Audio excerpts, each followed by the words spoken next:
The inventory of Dunleigh Hall ran to 11 pages. It catalogued the main house with its 16 rooms and the perpetually damp cellar that no amount of lime had ever fully remedied. It catalogued 340 acres of farmland, one working mill, a kitchen garden that had seen better decades, and a stable of 6 horses, 4 of which were useful. It catalogued the furniture, the draperies, the household silver, the library collection, 312 volumes, condition, varied, and the accumulated debts of a man who had spent 20 years mistaking optimism for financial planning. And then, at the very bottom of the final page, added in a different hand from the rest, smaller, hurried, as though the writer had nearly forgotten, there was one last entry. One female, Miss C. Morrow, presently occupying the east parlor rooms, age 22, role unspecified, note no arrangements for removal have been made. Gareth Selbourne, newly arrived from Halifax, and in possession of Dunleigh Hall by the thinnest thread of a solicitor's letter and a banker's draft, read the line twice. Then he looked across the desk at Mr. Latimer, his solicitor, who was studying the middle distance with the focused intensity of a man who had decided not to be present for this particular question. "Who," Gareth said, "is Miss C. Morrow?" Mr. Latimer cleared his throat. "A dependent, sir. She came with the property." Gareth looked back at the page. He had purchased a house. He had purchased land, livestock, a mill that needed new grinding stones, and a quantity of debt that had taken him 3 weeks to fully understand. Apparently, he had also purchased a woman. He assumed, not unreasonably, that she was something like a housekeeper's assistant who had been overlooked in the transfer. He was wrong about almost everything. Dunleigh Hall sat at the end of a lane bordered by old elms, most still standing, a few gone to rot and not yet cleared. The house itself was stone, 3 stories, and had the particular dignity of a building that knew it was being allowed to decline and had decided to do so on its own terms. Gareth arrived on a gray Wednesday morning in November, when the sky was the color of unpolished pewter, and the fields beyond the drive had gone the flat, exhausted brown of late autumn. He was 31. He had spent 4 years managing his family's shipping interests out of Halifax before his uncle's death had made him, by a chain of inheritance he had never anticipated or particularly wanted, the new master of an English estate he had seen only once, briefly, at the age of 12. He was not sentimental. He was not given to drama. He had bought this property because it was undervalued, and because he needed somewhere to be. That was not Halifax, where every street corner held a memory he was still learning to set down. The housekeeper, a stout woman named Mrs. Cobden, who had managed Dunleigh Hall for 17 years with the grim competence of someone who had long since stopped expecting gratitude, met him at the front door. Behind her stood the household, a footman, a kitchen maid, a groundskeeper of approximately 70 who appeared to be navigating the morning through force of habit alone, and, at the very end of the line, half behind the kitchen maid's considerable shadow, a young woman. She was not wearing the dark, practical dress of household service. The other staff were in uniform. This woman wore a gray wool dress, plain and well cut, and her dark hair was pinned back with the particular severity of someone trying not to be noticed. Her hands were clasped in front of her. Her eyes were fixed on the flagstones. Gareth filed the observation away and said nothing. The tour of the house took 2 hours. The east wing had a persistent damp problem. The library had not been catalogued since the previous lord's father's time. The kitchens were functional but cheerless. The mill would need significant investment before spring, and the cellar, once reportedly well stocked, had been decisively emptied by its previous occupant in what appeared to have been a focused and sustained campaign conducted over several years. It was in the library that he encountered the woman again. She was at the far shelves, not dusting, cataloging. There was an open ledger on the reading table, and she was moving along the shelves in a systematic way, recording titles, noting condition, cross-referencing against what appeared to be an older list. She did not look up when he entered. She continued writing. "You," Gareth said. She looked up then. Her eyes were a particular shade, dark gray, or perhaps the color the sky goes just before it decides whether to clear or storm. There was no alarm in them, just attention. "Sir," she said, "what is your role here?" A pause, very brief. "I assist where assistance is needed." It was not, Gareth reflected, an answer to the question he had asked. But something in the precision of her manner discouraged him from pressing further. He was not a man who was easily discouraged. He pressed anyway. "The inventory lists you as unspecified." "Yes," she said, "it would." She returned to the shelves.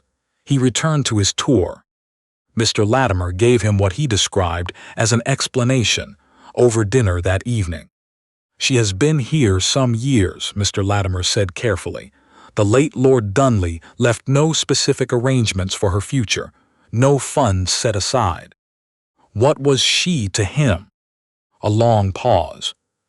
Mr. Latimer was a competent solicitor. He had handled the conveyance of Dunleigh Hall without significant error, navigated 3 competing sets of creditors with calm efficiency, and produced the final inventory at exactly the moment promised.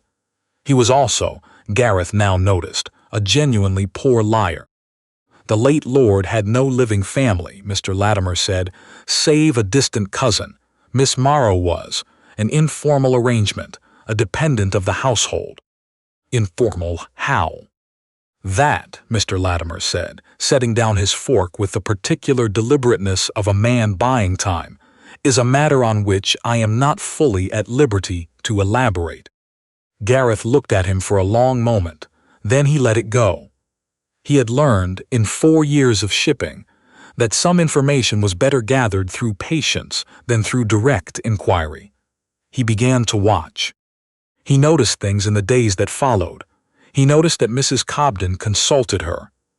Quietly, briefly, in the way that one defers to someone whose judgment one has learned to trust over a long time.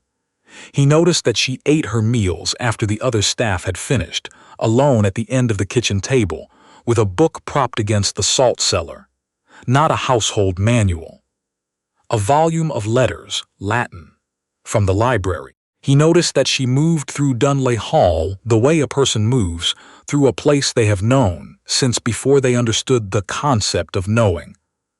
Not the careful familiarity of a servant who has learned the squeaking stair and the sticking door, but something older and less deliberate. The house did not feel borrowed to her. It felt inhabited. He noticed that when the name Quentin Dunleigh came up, mentioned by Mr. Latimer in passing, the late lord's surviving cousin, who had written twice already regarding the terms of the estate transfer, her hands went still on the tablecloth for one small, controlled moment. Just the once, just a fraction of a second. He noticed everything. It was on the 7th night that he found her in the study. He had come down past midnight, unable to sleep, meaning to find something in the account books that would bore him into unconsciousness. The study door was ajar. A single oil lamp burned on the desk. She was sitting in the late lord's chair, not organizing, not filing, sitting in it with a stack of letters open before her, reading by lamplight, with an expression on her face that he could not immediately name. It was not guilt. It was something that had been living with grief for long enough that the two had become difficult to separate. He pushed open the door. She was on her feet instantly, and for one unguarded moment her face showed something raw and startled, before composure returned like a curtain drawn across a window. "Sir, I apologize, I will." "Staff," Gareth said, and his voice came out harder than he intended, "are not permitted in this room after the household has retired." The silence stretched. and then she did something he had not expected. She looked at him steadily, the gray eyes that did not belong to any servant he had ever employed, and said, very quietly, "I know." She set the letters down with care. She walked to the door. She passed within 2 feet of him, without dropping her gaze. And then she was gone, and he was standing alone in the study, with a lamp burning, and a stack of old correspondence on the desk, and the absolute certainty that he had just asked entirely the wrong question. He stood there for a long time. Then he walked to the desk and looked at the letters. They were addressed, every one of them, in a child's careful handwriting, to Father. Gareth did not sleep that night. He went back to the study at dawn, before anyone else was awake. The letters were where she had left them. He did not read them. He could not have said why. He sat for a time in the chair, his chair, technically, though it still felt like borrowing, and then he rose and crossed the room to the portrait that hung beside the window. He had glanced at it on the tour and thought nothing of it. He looked at it now properly. It was the late Lord Dunleigh, painted in his middle years, a handsome man, dark-haired, standing in the formal gardens of the hall with the easy satisfaction of someone who had never had cause to doubt his place in the world. Beside him, seated, was a fair-haired woman with careful posture and careful eyes. And in front of both of them, slightly apart, the slight apartness of a child who has not yet learned to perform for painters, was a little girl. Dark-haired, serious, gray eyes. Her hands were clasped in front of her, in exactly the way a woman downstairs clasped her hands when she was controlling something she did not want you to see. Gareth stood very still for a very long time. Then he went to find Mr. Latimer. "The girl in the portrait," Gareth said, without preface. Mr. Latimer was at breakfast. Something moved quickly across his face, carefully contained. "The late Lord's ward," he said. "She passed away young. Fever." "Is that so?" "Quite." "And Miss Morrow," Gareth said pleasantly, pouring himself coffee. "Does she have a first name?" "Cressida," Mr. Latimer said, before he appeared to realize he had said it. A pause. "Cressida Morrow." "Yes." "And the late Lord's ward, the one who died of fever, what was her name?" Mr. Latimer set down his fork. He picked it up again. He set it down once more. "I find," he said finally, "that I cannot recall the precise details." Gareth looked at him for a long, level moment. "You have been my solicitor for 6 years, Latimer. Your discretion in that arrangement belongs to me." Mr. Latimer looked at his eggs. He looked at the door. He looked at the middle distance of a man reviewing his life choices in real time. "There are," he said at last, very quietly, "certain matters pertaining to the late Lord's private arrangements that, given the current legal ambiguities, I believe may require additional investigation before I can speak to them with any confidence." Gareth stood. He thanked Mr. Latimer for breakfast. He left the room. He had his answer. It was simply not the one Mr. Latimer had given him. He watched her more carefully after that. He watched her speak to the kitchen maid in French, not haltingly, but with the ease of a language learned young. He watched her correct an error in the estate accounts that the previous steward had apparently overlooked for 3 years, and then say nothing about it to anyone, simply correct it and move on. He watched her stand for a long time in the doorway of the late Lord's private sitting room, which had been kept closed since his death, her hand on the frame, not going in.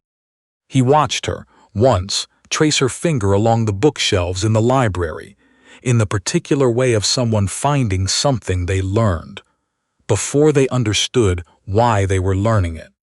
He had seen men navigate unfamiliar territory in positions he would rather not remember. He knew the difference between learning a place and returning to one. On the 9th evening, he asked her directly. He waited until the house was quiet.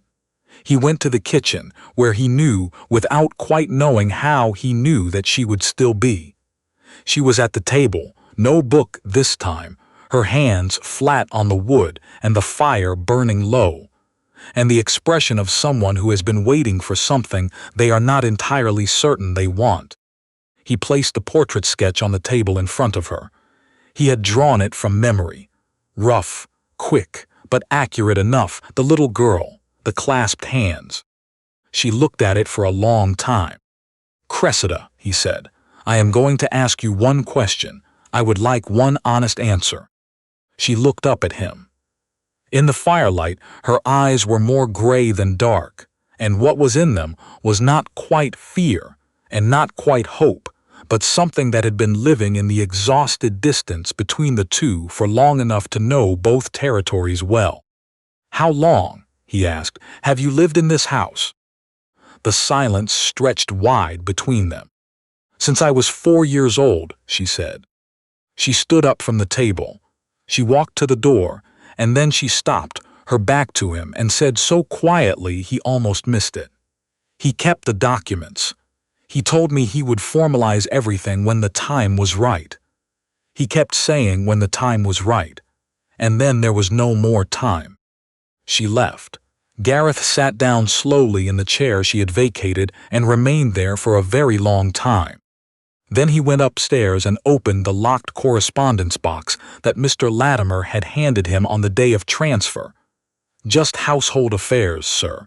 Nothing significant," and began methodically to read.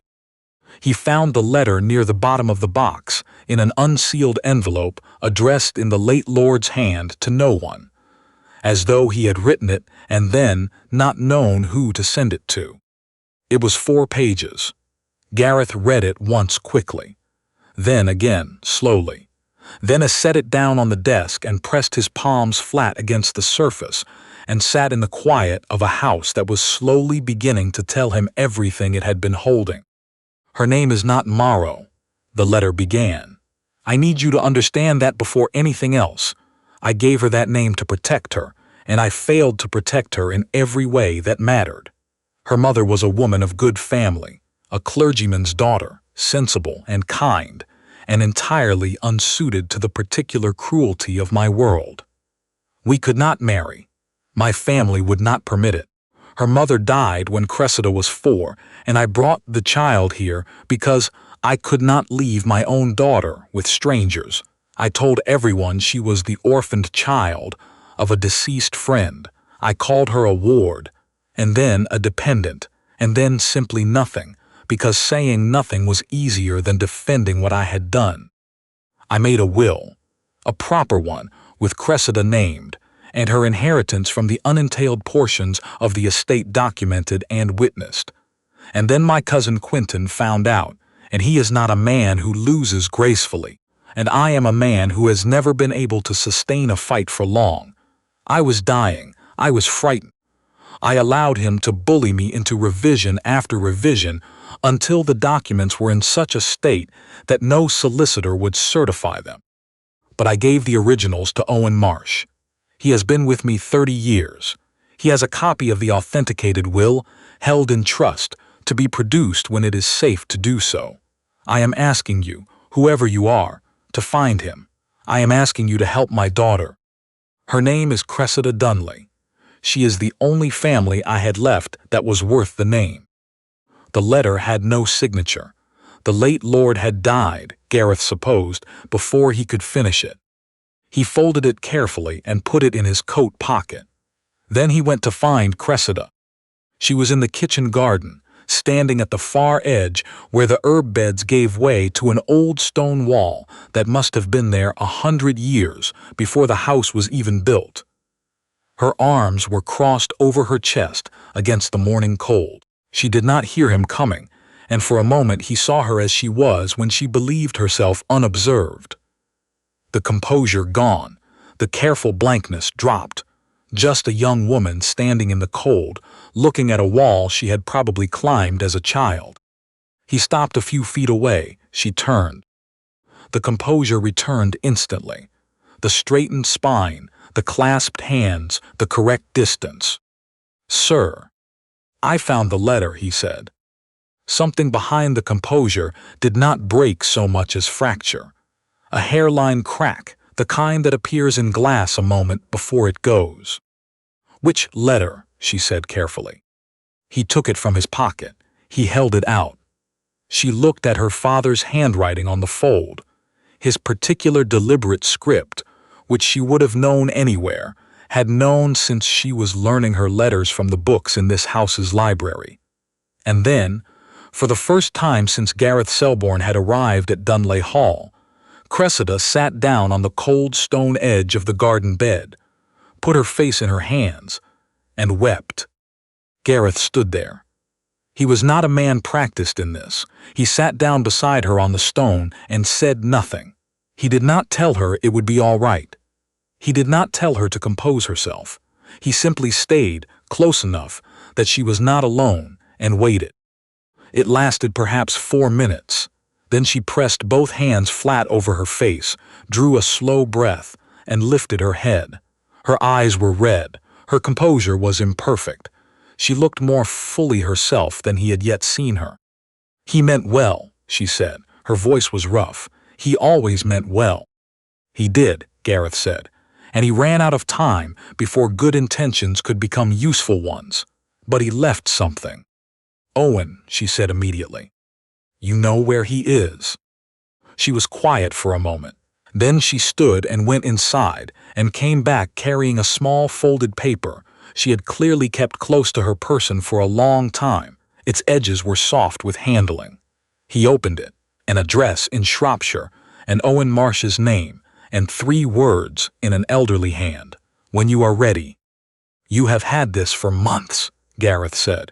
"You could have gone to him, used whatever document he holds." "And presented myself alone," she said, "as the unacknowledged daughter of a dead man against Quentin Dunleigh, who has money and lawyers and 30 years of experience in making inconvenient things disappear." She looked at him steadily. "I needed someone who was already standing inside the door." The silence between them was not uncomfortable. "I'll send a writer today," Gareth said. Quentin Dunleigh arrived on a Tuesday, 3 days before Owen Marsh was due. He was a large man, florid and expansive, with the physical confidence of someone who has never had a room suggest he leave. He arrived with a solicitor, a clerk, and the settled air of a man who has already written the ending. Gareth received him in the drawing room. Quentin looked around at the furniture with the assessing eye of someone pricing it. "Selbourne," he said, "good of you. I'll be direct. There is a woman in this house, a dependent. I have reason to believe she is in possession of certain documents that properly belong with the family." "What sort of documents?" "Private correspondence, estate matters. The late Lord, God rest him, was not always organized in his final months." Quentin's smile did not touch his eyes. "I'm sure you understand." "I understand perfectly," Gareth said. He crossed to the door and opened it. Cressida walked in. She was not wearing gray. Gareth did not know where she had found the dress. Deep blue wool, simply made, but cut in a way that had nothing to do with the servants' hall. Her hair was pinned up with clean precision. Her hands were at her sides, open, steady. She looked exactly as she did in the portrait on the study wall. The same serious face, the same gray eyes, and nothing at all of the woman, who had eaten alone at the end of the kitchen table. Quentin's color shifted. "Miss Dunleigh," Gareth said, "I believe you know Mr. Quentin Dunleigh." "I do," Cressida said. Her voice was entirely level. "He wrote to my father 3 years ago threatening to expose my birth publicly if the will proceeded. My father kept the letter." A silence of considerable quality settled over the room. "Claims," Quentin said finally, "are not documentation." "No," Cressida agreed, "they are not." The door opened again. Owen Marsh came in. He was a small, quiet man of 70, white-haired, with the careful movements of someone who has carried something important for a very long time and has not dropped it yet. He carried a document case under one arm. He looked at Cressida, and what crossed his face was the expression of a man completing a promise he had been holding for 3 years. "Miss Dunleigh," he said. She breathed in once, sharply, the only crack in the composure. "Owen, thank you for waiting." He set the document case on the table. He produced from it a sealed envelope, a folded letter, a parish record, and a baptismal certificate, which he laid out in a row with the careful deliberation of someone who has rehearsed this moment many times and has finally been allowed to perform it. "Witnessed by a solicitor, a notary, and 2 members of the household," he said. "6 years ago, every document properly executed and authenticated." He looked at Quentin Dunleigh with the calm clarity of a man who has nothing left to lose and no longer requires anything from him. "The late Lord's will bequeath the unentailed portions of Dunleigh Hall to his daughter, Cressida Margaret Dunleigh, in perpetuity. Her birth is recorded. Her baptism is recorded." He reached into the case once more. "And there is also the letter Mr. Quentin Dunleigh sent in the autumn of 1849, which the late Lord kept, and which I have kept since, in which Mr. Dunleigh explicitly acknowledges knowing of Miss Cressida's existence and parentage." The room was very quiet. Quentin's solicitor looked at Quentin. Quentin's clerk looked at the floor. Quentin himself looked at the documents laid on the table as though he was hoping they might reconsider. "The will cannot hold," Quentin said. His voice had acquired a slightly strangled quality. "She is illegitimate. The courts will note," Gareth said pleasantly, "that you acknowledged her existence in writing 3 years ago, which places you in a rather complicated position to claim ignorance now, and that you subsequently applied pressure to a dying man to alter his testamentary wishes, which places you in a more complicated position still." The clerk had stopped writing. He was instead studying a point on the wainscoting with the focused attention of a young man who would be seeking new employment in the very near future. Quentin Dunleigh left at 11:30. He said very little on his way out. His solicitor said less. The clerk gathered papers with the efficiency of a man trying to become invisible. Gareth stood at the window and watched the carriage move down the drive until the elms swallowed it from view. Behind him, Cressida was sitting in the chair by the fire, sitting fully in it, not at the edge, not taking up the minimum possible space, but occupying it as though she had finally been given permission to simply be in a room. The documents were on the table beside her, and she was looking at the fire with an expression he had not seen before, not hope, which was too fragile a word, something more durable, the look of a person who has outlasted something. "The first part is done," Gareth said. "Yes," she said. He crossed the room and sat down across from her. They were quiet together for a moment, in the natural way of 2 people who have just survived something and have not yet fully taken the measure of what comes next. "The will," he said, "half the unentailed estate." "Yes." "You knew all along." "I knew what my father had intended," she said. "I didn't know whether any of it had survived Quentin's interference." She paused. I still don't know whether the courts will honor it without further contest." Gareth was quiet for a moment. Outside, the November afternoon was going gray. The elms were bare. The mill would need its new grinding stones before spring. "I have been in this house for 10 days," he said, "and in that time I have watched you correct 3 years of accounting errors, settle a dispute between the groundskeeper and the kitchen supplier that had apparently been festering since the previous decade, identify 17 volumes in the library that had been mislabeled since 1831, and manage the arrival of an adversarial solicitor with less visible distress than most people manage a difficult Tuesday." He paused.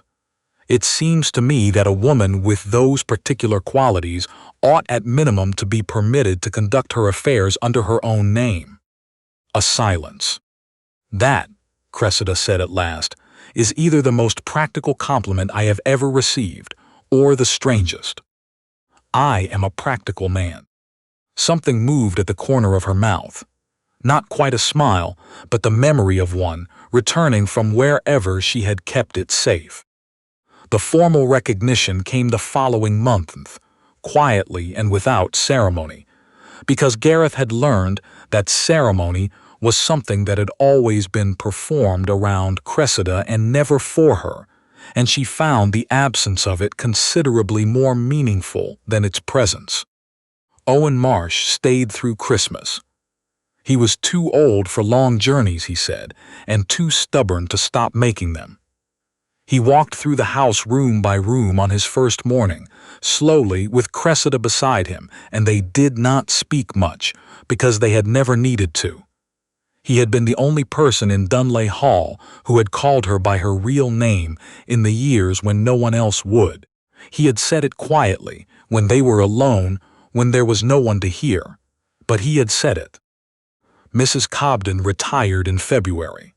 She had been waiting, she informed Cressida, on a Tuesday morning with the air of someone completing a transaction they had held open for some time, until things were settled. Things were now settled. She would be going to live with her sister in Bath. "I always suspected," she said, standing in the kitchen, where Cressida had eaten alone at the end of the table for years on end. "I want you to know that. I always suspected." "I know," Cressida said. "I should have done more. You kept a kitchen that ran properly when everything else in this house was in disarray," Cressida said. "That was not nothing, Mrs. Cobden." The housekeeper pressed her lips together in the manner of a woman who is not going to cry in a kitchen she has managed for 17 years. She was not entirely successful. She left on a Thursday morning in a carriage Gareth had arranged, with a pension Cressida had insisted upon, and Gareth had not argued against for a single moment. In spring, Gareth found her in the library, window open, the April light coming in, a ledger open on the desk, and the sounds of the estate moving around her. A horse in the yard, the groundskeeper's voice somewhere below, the particular creak of the house settling into warmer weather. She was writing in the margin of the estate inventory. The original one, 11 pages, that Mr. Latimer had handed him on the first day. "What are you doing?" Gareth asked. "Correcting an error," she said. He came around the desk and looked over her shoulder. At the bottom of the final page, the last entry, one female, Miss C. Morrow, presently occupying the east parlor rooms. Role, unspecified, had been crossed through in a single clean line, and in the margin beside it, in Cressida's clear, unhurried hand, she had written 4 words. "Her name is Cressida Dunleigh." Gareth was quiet for a moment. Then he placed his hand briefly over hers on the desk, once, simply, in the manner of a man who knows when words are not the right instrument. "Yes," he said, "it is." The inventory was refiled in the estate records, where it remained.